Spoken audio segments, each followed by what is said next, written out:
કરીએ NEET exam cancel થવાનો મામલો કે જેમાં વિદ્યાર્થીઓના આંખમાં આંસુ જોવા મળ્યા છે। આ એક્ઝામ જીવનનું ઘડતર કરતી હોય છે।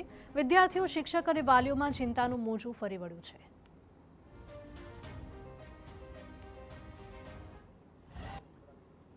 અવારનવાર જે એક્ઝામો લેવાતી હોય છે અને તેના પેપરો લીક થવાના કારણે જે ફરી એક્ઝામો છે તે લેવાતી હોય છે। આવી જ ઘટના છે તે નીટની જે એક્ઝામ હતી 3 તારીખે લેવાઈ હતી અને કોઈ પેપર લીક થવાના કારણે આજે સરકાર દ્વારા આ નીટની એક્ઝામ છે તે કેન્સલ કરી છે અને તેના કારણે જે વિદ્યાર્થીઓની જે મહેનત ઉપર પાણી ફરી વળ્યું કહી શકાય। કારણ કે 2 વર્ષ સુધી વિદ્યાર્થીઓ મહેનત કરતા હોય છે અને ત્યારબાદ જ્યારે પરીક્ષા ફરીથી લેવાના સમાચાર મળતા હોય છે તેમના ચહેરા ઉપર એક ગમ જોવા મળતો હોય છે। શિક્ષકોને ચહેરા ઉપર પણ ગમ જોવા મળી રહ્યો છે। ત્યારે સુરતની અંદર જે વિદ્યાર્થીઓ છે નીટની એક્ઝામની જે તૈયારી સ્ટુડન્ટ જે કરાવે છે શિક્ષકો તેમની સાથે વાત કરીશું। તમે એક્ઝામ આપી અને હવે જે સમાચાર મળ્યા કેટલી ગંભીર બાબત છે, કઈ રીતે જોઈ રહ્યા છો તમે? આ ખૂબ જ ગંભીર બાબત છે, કારણ કે અમે સતત 2 વર્ષથી સખત મહેનત કરી હોય અને તેનું પરિણામ એ આવે કે નીટ ફરીથી કેન્સલ થાય તો અમારે તો 2 વર્ષની મહેનત ફરીથી કરવાની। કેવી તૈયારી કરી હતી 2 વર્ષ, કેવા સપનાઓ હતા તમારા? MBBS ડૉક્ટર બનવાના। એક્ઝામ જ્યારે આપી તમે નીટની ત્યારે કઈ રીતની પરિસ્થિતિ હતી? હવે ફરીથી એક્ઝામ આપવાના જે મેસેજ મળ્યા છે, કેટલા વિદ્યાર્થીઓ તમે સાથે મળીને તૈયારી કરતા? એકલો જ તૈયારી કરતો હતો। કેટલા કલાક વાંચતા? શું દરરોજ ડેઈલી 7 થી 8 કલાક વાંચતો હતો। બીજા જે શિક્ષકો છે તેમની સાથે વાત કરીશું।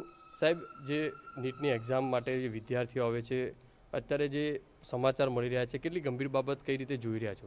આમ તો ખૂબ ગંભીર બાબત કહેવાય, કેમ કે લાખો વિદ્યાર્થીઓ 24 લાખ જેટલા વિદ્યાર્થીઓ પરીક્ષા આપી હતી, પરંતુ આમની અંદર જે છે ને એ 5-7 હજાર વિદ્યાર્થીઓના પેપર લીક થવાના કારણે આજે જે લાખો વિદ્યાર્થીઓને ફરીથી પરીક્ષા આપવી પડે છે એ ખૂબ ગંભીર બાબત કહેવાય। કેમ કે વિદ્યાર્થીઓ 2 વર્ષ સુધી સખત મહેનત કરી હોય છે, ઘર પરિવાર પોતાના પ્રસંગો વગેરે બધું છોડીને મહેનત કરતા હોય અને ત્યારે જે બાળકોને ફરીથી પરીક્ષા આપવાની થાય ત્યારે બાળકોને અંદરથી ખૂબ દુઃખ થતું હોય છે અને હવે તો 10 દિવસ પણ જતા રહ્યા છે ત્યારે બાળકોને બાઉન્સ બેક કરવાનું એ બાળકો માટે થોડી સમસ્યારૂપ થઈ શકે।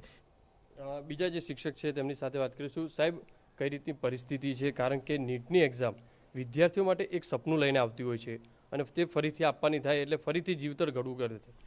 વિદ્યાર્થીઓ એ માત્ર એક સ્વપ્ન નથી જોયું હતું, વિદ્યાર્થીની સાથે સાથે એમના મા બાપ, એમના શિક્ષકો બધા છેલ્લા 2 વર્ષથી સખત આ સ્વપ્નને સાકાર કરવા માટે મથતા હોય અને હવે જ્યારે એવા સમાચાર આવે છે કે નીટ કેન્સલ થઈ છે તો એની અસર ખૂબ ઊંડી વિદ્યાર્થીઓ પર બી અત્યારે જોઈ શકાય છે।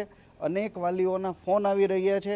વિદ્યાર્થી અને વાલીઓ આજે એ હતપ્રત અવસ્થામાં છે કે હવેના 1 મહિના પછી શું।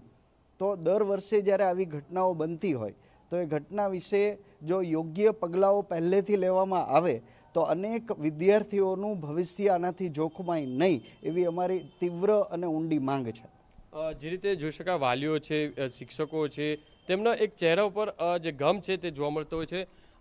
બેટા, શું કહેશો? ખરેખર કઈ રીતની વર્ષથી કેટલા કલાક મહેનત કરતા હતા? કારણ કે કેટલું કલાક વાંચન હતું? હવે કઈ રીતનું પ્લાન રહેશે તમારો? હવેથી તો 7 થી 8 દિવસનો ગેપ પડ્યો, હવે તેને કવર કરવા ફરીથી મહેનત કરવી પડશે તેટલી।